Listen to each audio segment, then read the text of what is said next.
एक अदद चीता साकित हालत से भागना शुरू करता है और 5 मीटर पर सेकंड स्क्वायर की मुस्तकिल एक्सेलरेशन के साथ 250 मीटर्स तक भागता है।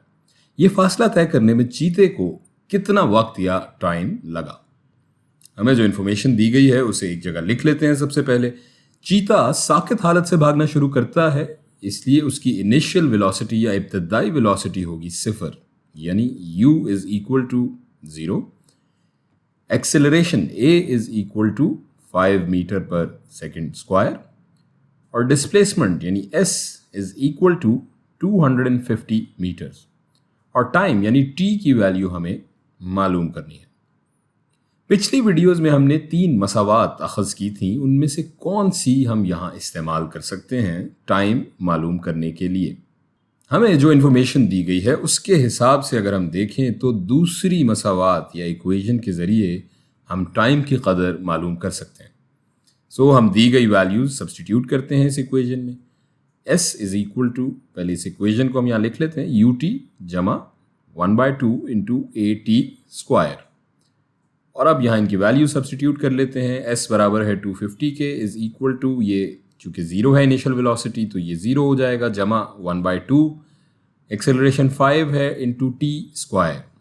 और यूँ टी स्क्वायर हमारा बराबर हो जाएगा, ये 2 वहाँ जाके मल्टीप्लाई हो जाएगा तो ये 500 हो जाएगा, और टी स्क्वायर हमारा बराबर होगा 250 इंटू 2/5, यानी कि t is equal to under root, ये 500 डिवाइडेड बाय 500 हो जाएगा, 100 का under root which is equal to 10 seconds. तो हमारे चीते को ये फासला तय करने में 10 सेकेंड लगे।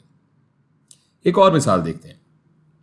फर्ज करें एक ट्रेन जो 20 मीटर फी सेकंड की रफ्तार से हरकत कर रही है, ब्रेक लगाती है और 8 मीटर पर सेकंड स्क्वायर की मुस्तकिल एक्सेलरेशन के बाद रुक जाती है।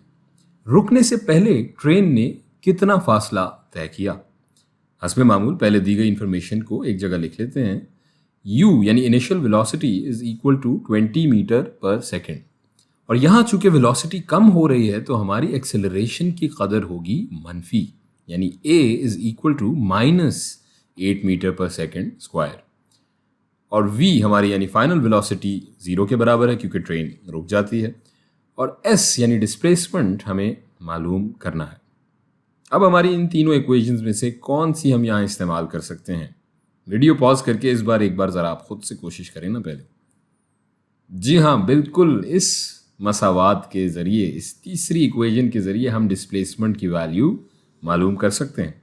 तो इसमें हम दी गई वैल्यूज़ को सब्स्टिट्यूट करते हैं। पहले इस इक्वेशन को यहाँ लिख लेते हैं, V square is equal to U square plus 2as, ये 0 के बराबर है। 0 इज इक्वल टू 20 का स्क्वायर जमा 2 इंटू -8 इंटू s, और ये बराबर हो जाएगा 400, और ये -16 को अगर हम उस तरफ ले गए तो ये पॉजिटिव 16s हो जाएगा, और यूं s हमारा बराबर हो जाएगा 400 divided by 16 which is equal to 25 metres.